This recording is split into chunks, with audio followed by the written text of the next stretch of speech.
Good morning. So as Charlotte said, we were at North Baltimore Mennonite, and they send greetings.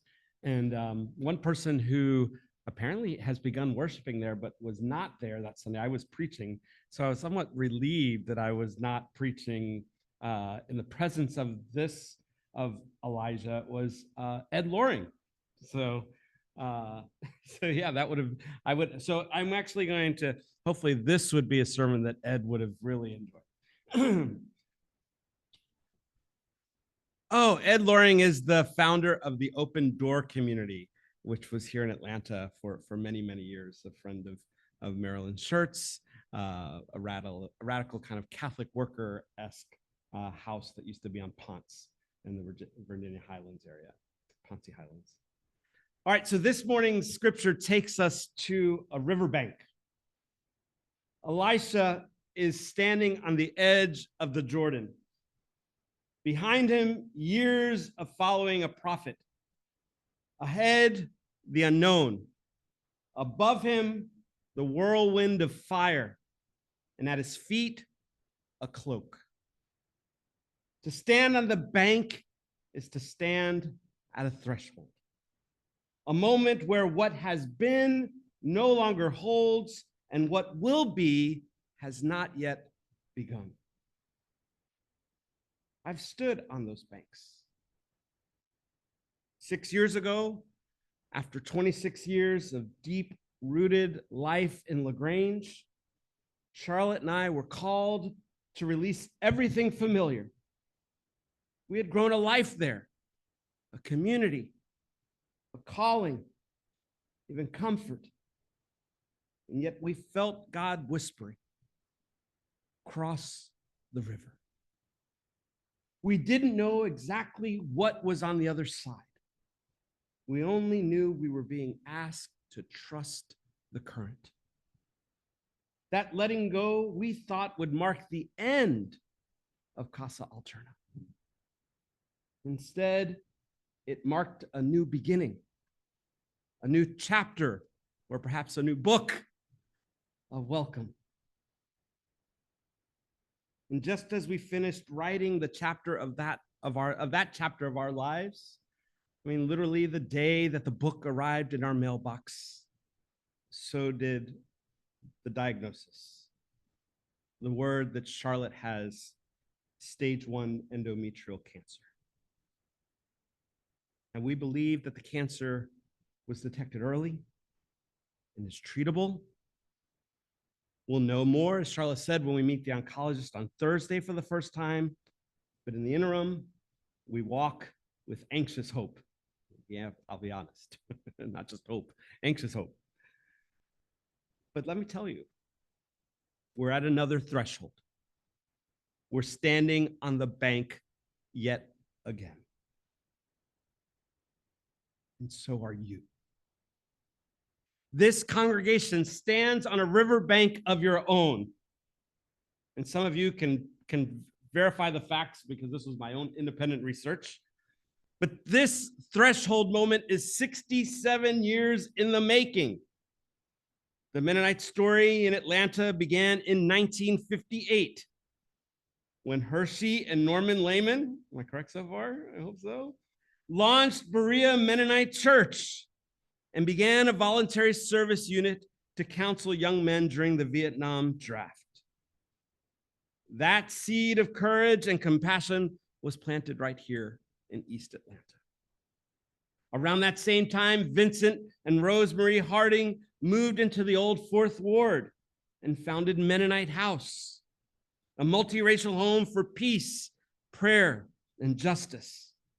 Mennonite House quickly became a vital hub in the civil rights movement. Volunteers from the Mennonite Central Committee Service Program joined with leaders from the SCLC and SNCC. They offered hospitality. They prayed. They counseled. They hosted strategy meetings for marches and protests. Vincent Harding was even arrested during a 1962 demonstration in Albany, Georgia. This was not a quiet, polite kind of peace. This was a Jesus-inspired nonviolence rooted in courage, risk, and community. While Mennonite House closed in 1964, the vision did not die. Is that not right? The house itself? Okay. Thank you. Well, while Mennonite House closed, period, or semicolon, the vision did not die. It lives in you. This congregation, this land, this sanctuary, this community has been shaped by those early acts of prophetic faithfulness. You are heirs to a gospel that has always said, you cannot love God and ignore injustice. That grace is not just personal, it is communal.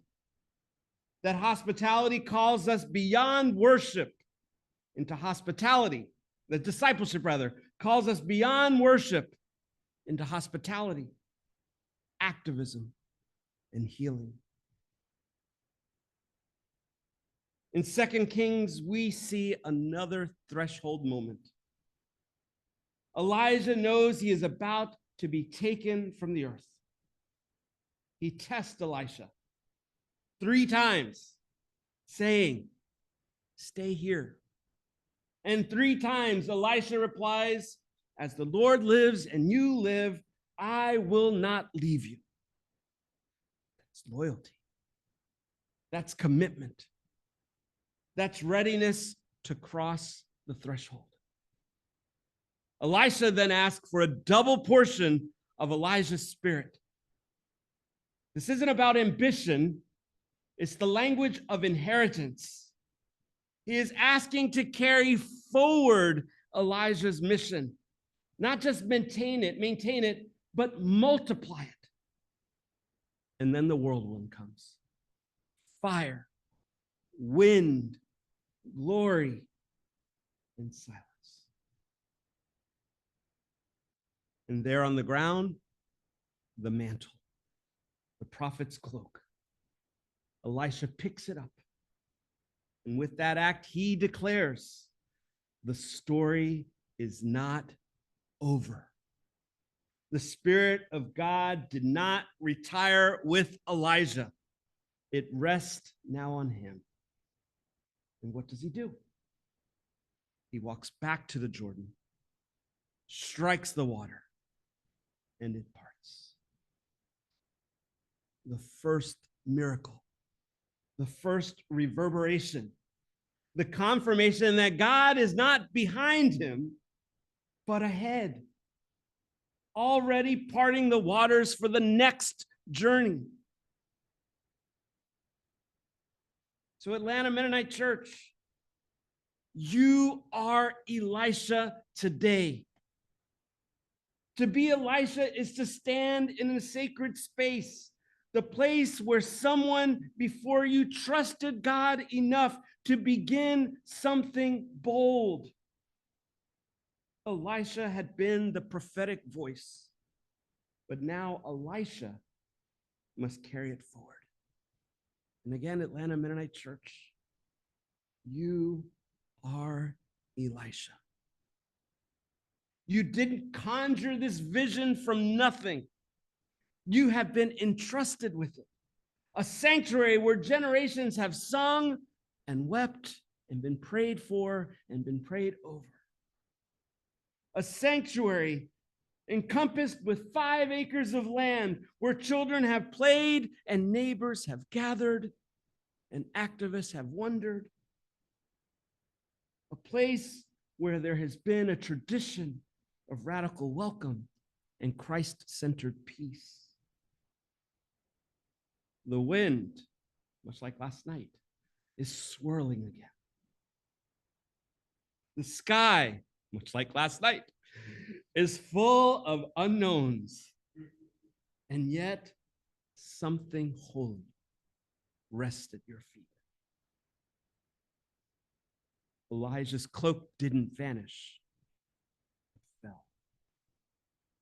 tangible, weighty, holy. What is that cloak for you? You are not simply deciding what to do with a property. You are discerning what to do with a mantle. Will you pick it up? Will you wear it differently? Will you use it to part new waters? Will you believe, like Elisha, that the God who empowered those before you, the Lamans, the Hardings, who else?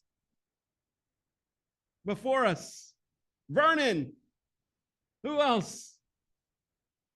Jonathan.